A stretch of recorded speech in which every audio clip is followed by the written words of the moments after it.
You're listening to the Suave Lover podcast with your hosts, Benjamin Ritter and James Amaro. SuaveLover.com, advising gentlemen on the art of romance. Now sit back, relax, and enjoy today's episode. How's that elixir treating you? It tastes like celery and someone put some dirt in a blender. I don't have a palate. Everything tastes bad, but I'm sure it's making me healthier. And sometimes the most delicious food is the food that's good for you. Were you being honest? Because I love healthy food, but I have to admit that the years of eating healthy food. Are you a foodie? Yeah.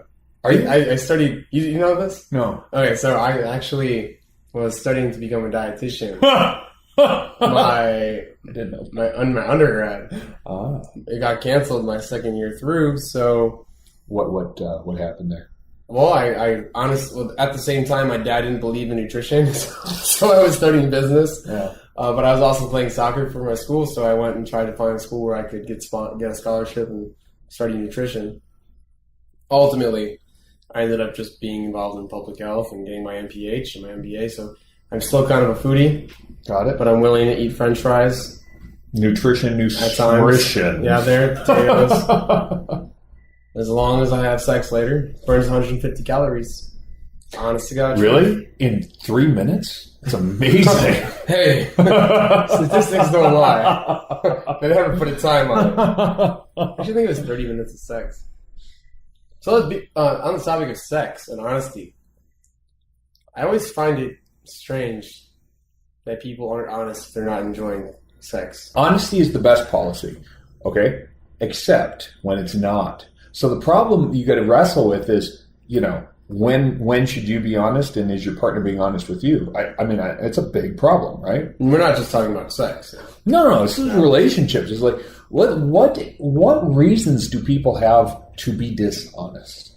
Well, most people are dishonest because they don't want to... Well, that's strange, right? Now, are people dishonest because they don't want to hurt other people's feelings? I don't believe so, because people are selfish. So it's more so that people don't want to make themselves feel uncomfortable when they hurt somebody else's feelings. That's a big part of it. Girls, they suggest, as the survey suggests, that men and women lie for different reasons. Cecil Bach wrote a really good book called Lying. And I actually think you just make up these names. I do make a lot of them. To be honest. On the fly. To be honest. There's a really good book that discusses, I think she talks about gender differences in there. And for a lot of guys, the reason that we lie is to get what we want, because we are selfish, and to preserve the impression that people have of us. And women, similarly, want to preserve the impression that is thought of. It's like, I want people to think good things of me. I want people to think so. And at the same time, they want to, like you said, not hurt. They want to keep the peace. Sort of intuition is like... Reduce conflict. Little white lies. Reduce conflict. Sure enough. Absolutely. You don't look fat. And the problem is guys don't pick up on that. Right. You're right. How do I look in these jeans? It was so great. I loved it. God, the 2 minutes that we just had together, amazing. Can you leave? Where's your vibrator? We're talking about real relationships, substantive relationships. How do you deal with the fact that people want to lie, white lie, all that stuff, right? Yeah. So is lying acceptable? Under what circumstances? Because the thing is if I'm asked, do these jeans make my ass look big? I don't want to say, no, it's your ass that makes your ass look big. So when we talked about this earlier today, because we totally don't plan, we totally the topic of trust. I automatically just kind of introspected into myself and was like, oh, cheating. Let's talk about cheating. But you know what? Trust is not entirely about cheating. Cheating, by the way, I think it's really helpful to have a simple definition, a real simple definition of cheating. Define cheating? Yeah. But cheating is very flexible because you have people that are in polyamorous relationships, you have people that are in open relationships, you have people that are in monogamous relationships but have an understanding that they're in open relationships. Yep. You have people that don't really give a shit and then just fuck everybody. And they don't really think they're doing anything wrong. No, but that's the thing. I think cheating is not doing something that, in some sort of abstract sense, disagrees with other people's opinion. I think cheating is breaking your word. I think if you make a promise, if you say I'll do this, I think this is breaking your word is cheating. That's breaking the rules that you've established with your words. Yep. And that's where the honesty thing gets real sensitive. Well, you have a contract. In every relationship you have a contract. Till death do us part. Holy buckets, that's a pretty big promise. I'll shoot the bitch. Yeah, one of us ain't making it out alive. Oh yeah? Are you sure you want to agree to this right now? I am selfish. Let's go swimming in the ocean with sharks and jellyfish. It'll be tropical and romantic. No, really though, like... And so in my book, The Essentials plug, cheating kind of encompasses this one little quote that I had where if you feel guilty, you're being dishonest.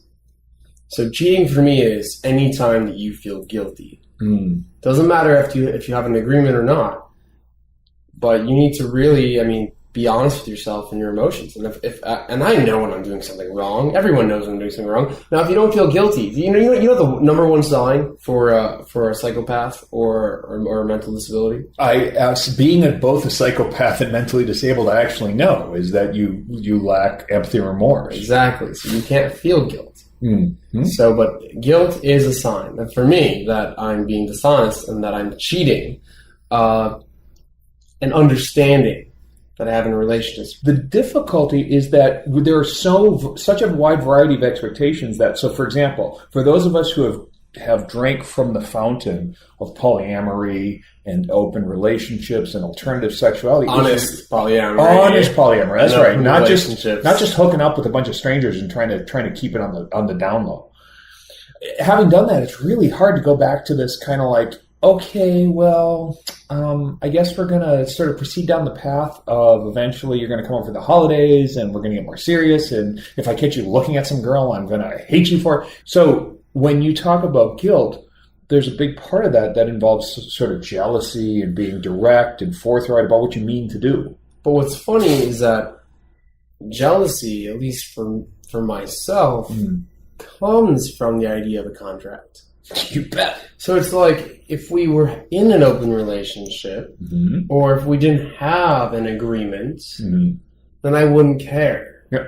And I feel that all these people start to care. And you see that more and more as people get older. I'm 27 and it's like a lot of the women that I'm seeing. You by the way, you look great. You look half your age. So you look fabulous. Your expectations are the foundation of your jealousy and they like if you expect to be in a monogamous relationship, then you will get jealous if there are any signs that she's breaking a contract, if she's dishonest. Now, I feel that too many people are restricted in what they see as options for relationships. So women, until they decide to get into a relationship, there is no expectation. So they know you're fucking other people. They're maybe seeing other people. They are seeing other people. They're not telling you they're seeing other people. And for them, they're not getting jealous. They have no right to be jealous. The moment you form a contract with them, it's like a whole new world kind of opens up. And then trust becomes a huge issue. Sure. Why? There are a couple of things. First of all, when you start establishing some expectations, you can do a couple of neat things you can't do when you're a free agent, like take the rubber off. That's a big thing. As soon as you start swapping fluids, you had damn well better trust that the person doesn't come back with genital warts. Sexual exclusivity is not necessarily something of value. I don't put a high price on sexual exclusivity, but I put a huge prize on my sexual health. So if the person that I'm with is not sort of what I would consider sexually safe or mature, all right, then I start to become concerned and protective. I hate it. And then I become jealous and guarded because it's one big confused self-preservation system kind of going on right there. So I listen to a lot of porn stars. And today... Attaboy. Porn stars... Book of Life. They were saying... They were reviewing a study that compared Porn stars? Porn stars to The general population general equivalent. population. Have you 170 data points, 170 porn stars versus the other Yeah, people in the you population. did. You know Oh, the no, study. I know this cold. Yeah. No, this is It's relatively new. about a week ago. Yeah. It came out last week. Yeah. Oh, yeah. Oh, high five. Oh, yeah. It Fuck was yeah. good time. Good Why time. not be honest with me and tell me about it beforehand? This is a podcast of trust. This is pretty good. No, yeah. but really, though, sexual partners. Yeah. Porn stars. Mm-hmm. I think it was an average of 70. 70 or something. 70 yeah, per huge. year. Was it per year or I thought overall? it was overall, but Overall. yeah. And the general public Compared was to about 8. five, something like 8. that. Yeah.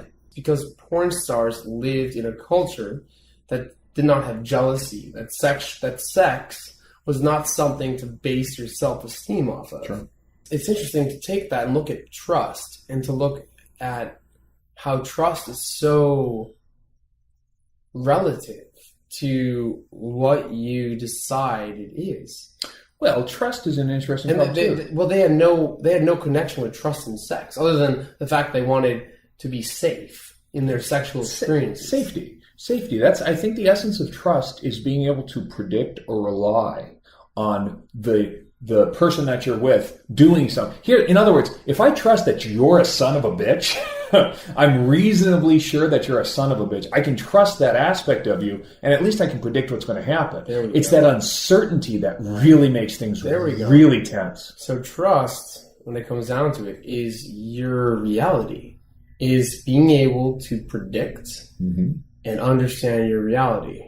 And the moment that someone goes against that and basically puts a kink in it, and that's not a good kind. Yeah, not I'll tie you to the bed right with rope and I'll clothespin your skin with the rope and pull the rope off. Oh, it's fun. Yeah, Oh, I remember that conversation. Never. See, James opens up new worlds to me. Oh, and closes down others. You should learn how to start a kinky relationship by Googling that phrase. Yes, start a kinky relationship. Actually, start any kind of sexually adventurous relationship, but because anything that's not vanilla is kind of somewhat kinky. Sort of we don't have a good way of I think the black people divining got it. angry at that. Is that right? Yeah, you need to. We need to figure out a better word for that. Then kinky For vanilla sex. for vanilla sex and kinky hair. Can we call it like Ross Perot sex? Oh, you can call it your parents fucking. Oh. Who wants that? I totally walked in on that one. Did you do that? Oh, that's brutal. Why is having brutal. sex still? That's exactly right. What's the point? No, it's cool the idea that my parents would have sex. I just don't think any I of hope them they would be have interested. sex. Yours. Well, I'm sad if they don't have sex, yeah. Yeah. They need that. I feel like if I'm their age and not having sex, I'm out there. So here's another thing. It turns out that we at one point, being together forever really meant having a sex life for a while, having some kids. And then you kind of just, I don't think anyone got the memo, but you kind of knew it would dissolve.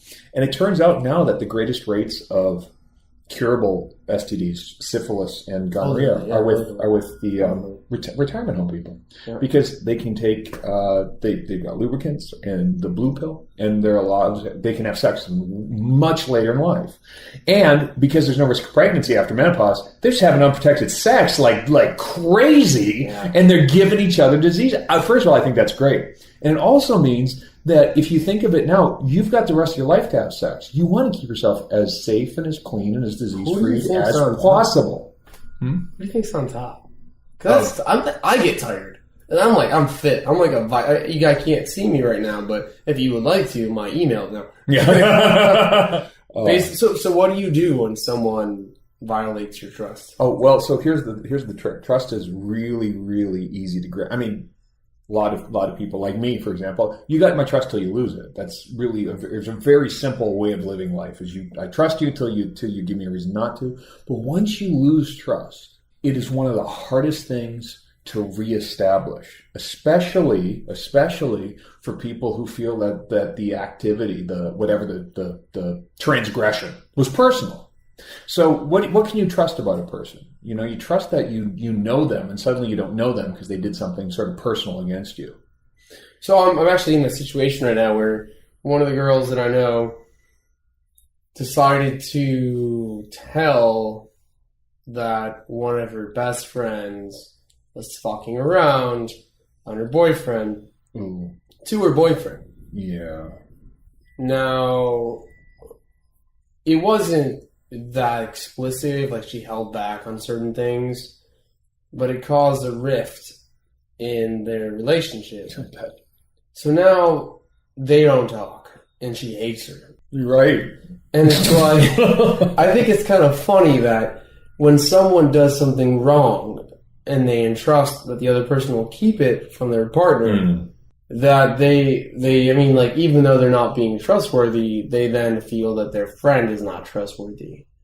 So trust is not, is pretty much not absolute. Yeah, it's based on your relationship. It's totally based on your relationship. That's interesting because you really need to watch what you say and what you do. And even if you think you're doing good, you have to really think, okay, what's more important? What relationship do I enjoy the most? Yeah. Right. And how important is it if they're fucking around? Right. Because eventually what's going to happen? If people are fucking around, you're eventually going to get walked out on. You know that it's going to it's going to come to It's going to come to the point where either you walk out or they walk out. That's right. And hopefully it happens before there's kids, before there's a family or a home. And you know what? If it's at the point where that's not the case, let the shit go. But you know, okay, so you know what's a sort of an odd case, but it turns out to be pretty common when there's a disposition to loyalty. All right, so if you got a couple of people who you know, you're not worried so much about cheating, but you're starting to lose the trust overarches a relationship. I mean, if you don't trust someone's financial decision making or whatever else it is, but you trust that they're loyal, there are things that you can do that are probably a lot easier than repairing I got fucked around on infidelity. I got from someone cleverer than me this idea of like the 5-time moving average. The moving average is instead of taking someone's like past history and like holding it against them, your girlfriend is always running late. Look, you say, look, I hate when you're late. That bitch. Few minutes, but instead of punishing her for life, say, look, I don't mind you're a couple minutes late, but you run an hour or 2 hours late. I tell you what, as far as I'm concerned, the last 5 times you've come is the average of the next time I expect you to come. So if you're an hour late for the last 5 times, you're going to be an hour late this next time. She says, no, I'm not. Listen, you can prove me wrong. It's real easy. That's a moving average. Next time, show up on time. And then I'm not going to think of you as always late. I'm going to gradually reassess. And that's important because if you like have this mental picture of a person, she's stupid with money. Wait. He's a complete... So you don't think the whole once a cheater, always a cheater? No, this is the point. If you are talking about something apart from fucking, that's really important because that's sort of like that's the essence of fidelity, right? Is you fuck someone else. But there are a lot of other things that you can trust someone on or fail to trust someone on. That's important. So it's like if you could have, look, I know she's loyal, but she's just like this, or he's like this, or there's something kind of going on in the relationship that isn't merely about getting your wick whacked somewhere else. Because if you've got that sex part handled, you probably got the basis of a really good relationship if you can handle some of these sort of niggling details of personality. A lot of those details about personality are not going to change. A lot of them aren't. But actually to that point, a lot of those you're not going to change. If you give someone the freedom to change, they can. And the best way to sort of perceive that and not make it, hey, I expect this of you and you're always like this and we're just at this impasse and go to hell, is to have this sort of mental model. It's a moving average. So when we do things together, when we go out and go for a drive in the country or travel or whatever, the last couple of times you've done this, and now I'm coming to expect it, and I think it could become habituated, and I hate it. So if it doesn't happen this time, I will diminish the expectation I have of it. Do you know what I mean? And this really does come as like whether you're on time to things or whether you behave a certain way in pub. Hey, every time we go out, you get drunk. I'll tell you what I'll do. We'll go out this time. I'm not going to get drunk. I want you to gradually revise your expectation. Do you see how that works? A lot of times that people don't bring up situations and they bring them up at a point where it kind of boils over. Yeah, right. And so it's like, 3 months ago, you got drunk and hugged my friend. That's kissed right. her on the cheek. That's right. Fuck you. Why? because we are not being honest, because it's too much conversation, too much detail. I'm afraid of I'm going to little white lie this one away. It's the sin of omission. It's a different kind of dishonesty. It's like if something bothers you, holy buckets, if something bothers you, I don't have to sit there and say, if you don't change this, you're a horrible person. But if something bothers me, my responsibility is to try to either change my feeling about it so it doesn't bother me or change the circumstance. So how do you feel about, because I've actually come to this kind of situation where the person that I'm with, I'm honest with, and they are changing. I've never ever been with someone that's great that changes. Okay. Like, it's like, they're always like, this is who I am. Yeah. This is who I'm going to be. Yeah. If you don't accept it, fuck you. And usually it's the case where sex is good, relationship is good, I can put up with it, fine. What do you do when someone changes? Are they being honest? Are they actually accepting and becoming your expectation? Or are they putting on a front? Maybe, I don't know, maybe it's been burned a couple of times, but I don't get the impression that people are baked until they're 30. I mean, it takes a long time for you to actually, if someone may believe they're done, but we're under continual revision. Way in the light, in life, you know what I mean? Yeah, very much. So. There's a certain amount of stubbornness that says, accept me for who I am. Just because I accept you doesn't mean that I also don't have sort of an ideal. Or, you know what's hard? What's really hard is for you to figure out what the difference is between a pet peeve and a fucking deal breaker. And that's really frustrating because a pet peeve bothers you. It's, you do that, that's stupid, whatever. But a deal breaker is, if you don't stop this, we're through. And those are so hard to separate because too often it's mountains and molehills confusion. If you can get to the point where you can be honest in your relationships to say, this is what I need, this is what you have to do, and if you don't do it, I'm walking away. Yeah. You need to make those statements. And you need to stand behind your statements. Yeah. No malice, by the way. I don't think that it's not negative. No. It's just that I love you. I think you're amazing. I think we have something that's great and has a huge future. Yeah. But I know what I need for a successful relationship. That's right. If you don't do this, we can't be together. It's funny because being able to predict your own future self, okay, that's something that comes with a lot of self-awareness. And I gave some advice to a guy a couple years older than me. And my advice was, he was having some frustration with a girl they were getting very close, very, very close to having sex, but every time they did, she just sort of shut down. She just wasn't having it. And it's like, he liked her. He wanted to pursue her. I said, yeah, cool, pursue her. But at some point, you're going to have the talk. If you want for her to understand, you want to seduce her, you want to entice her, it's going to help if she understands a little bit. And you got to say, look, I like what we're doing. I think it's great. I also need you to understand that at some point my frustration will mount, and I'm just going to have to look somewhere else, because if this isn't happening, if this romantic relationship isn't going to become sexual, and again, all romantic relationships define sexual access rights. Otherwise, they're not romances; they're fictions. If this romance doesn't become sexual, my frustration is going to cause me to look elsewhere. It's just, I know this about myself in my 40s.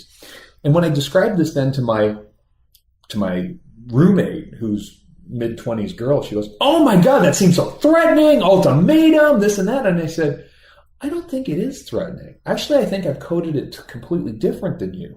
I think knowing how you are and being able to describe your needs and your wants and being able to share them with someone is a fuck ton more mature. Yep. I respect that you don't want to have sex right now, but just so you know, I need to have sex. That's just how. And I will be having sex even if you don't want to. Yes. Depending if it's with you or somebody else. Yes. And that's completely honest. That's more honest than being, oh, great, let's go to dinner. Oh, let me call my ex and go fuck her after I take you home. That's right. We can, I'm really comfortable with us courting for 3 months in the 21st century. It's like, okay, well, if you are, great. I'm sure there are a lot of people like that, but the vast majority of us aren't feeling it. And if you want to court and get into a relationship before you find out if sex is even satisfying, Well, then you've, I think, put the cart before the horse now, So I don't know. I think being honest with yourself about what it is that you want and what you need from what you really desperately, and I mean desperately need, what your essentials are. Which is, by the way, a great book that you can find on Amazon for $15. It's only $10.95. It's pretty cheap. It's less than like 2 Starbucks. I mean, fuck. Learn everything about picking up women. Travel-friendly pocket guy. You get to the core of your needs. Because your central, your core needs from a mate are not going to be kitchen sink stuff. You're not going to need midget threesome with the horse watching that kind of fantasize about. You got core needs. And if you're not getting your core needs met, but you're going into a relationship, you already know how it's going to end. Explaining what you need to the people in your life. It's really hard. And allowing only certain people to be in your life that you know are going to work. Yep. Is the definition of honesty. So then how does trust play into that? Now, you trust the people in your life to respect that honesty? No. Well, maybe. I mean, what if you don't? So you might have people who you can't be honest with because of the reactions, the responses. You find that you have to sort of accommodate for them. So should you have those people in your life? Well, I mean, if it's a choice relationship, maybe you opt out, but maybe you've also got the weird overbearing relative or the mom or whatever, and you have to sort of adjust to them. Oh, I see where we went. So we totally went into honesty. Self-honesty.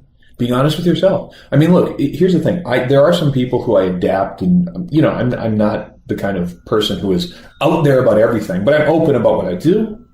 So if I find that I'm going to massively offend a person or a relative or whatever, I know how to rein it in, but that's just tact. That's not dishonesty. That's different. So I have a question now. Sure. Personal question, then we'll wrap it up because it's getting kind of late.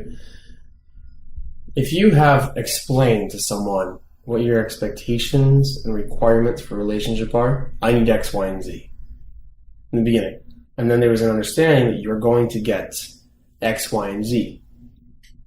Now you're together. You're not getting X, Y, and Z. Yeah.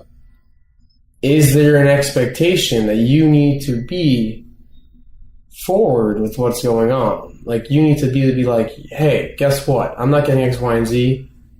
No, you can't do this anymore. Or is there already an understanding which is like, you know what? I told you so. I told you so. But that's the thing. Fuck you. It's really hard because, that's almost like lawyering, right? You wrote the contract up front and I told you so and it didn't transmit. My personal opinion is it's completely a two-way. You build this stuff together, but it can be incredibly intensely frustrating. So, you say up front, this is what I need. It's like, oh yeah, I'll give that. And you're like, guess what? You missed the boat. When I told you this is what I need, I didn't mean approximately. I said it. There needs to be a constant reevaluation of what's going on. And you need to be honest with yourself. It doesn't matter what people around you are doing. Like you said, if you have friends or relatives, things like that. Sure, right. Where white lies are expected. You're in the workplace. You're not going to pull out your blood play. You're not going to talk about certain things, but in your own relationships, the most important part is that you're honest with yourself and taking that and using that to screen your potential relationship. You know what's going to happen if you don't? You're going to resent the person that you're compromising for and blame them for the fact that you're not doing as you wish or not satisfied. And then all you've got is contempt, and we all know where contempt leads to in relationships. Contempt is the best predictor of divorce, for example, in couples. One of the best predictors of divorce a year out. So once you got a level of contempt for your partner because, hey, you're not providing this, you're not like, are you retarded? You're not teachable? It's like, of course, but it's something happening where, the dynamic can become really unfortunate. And the best you can hope, I think the best you can do is continually be honest with yourself, continually share. And then at some point, you have no reason to feel guilty.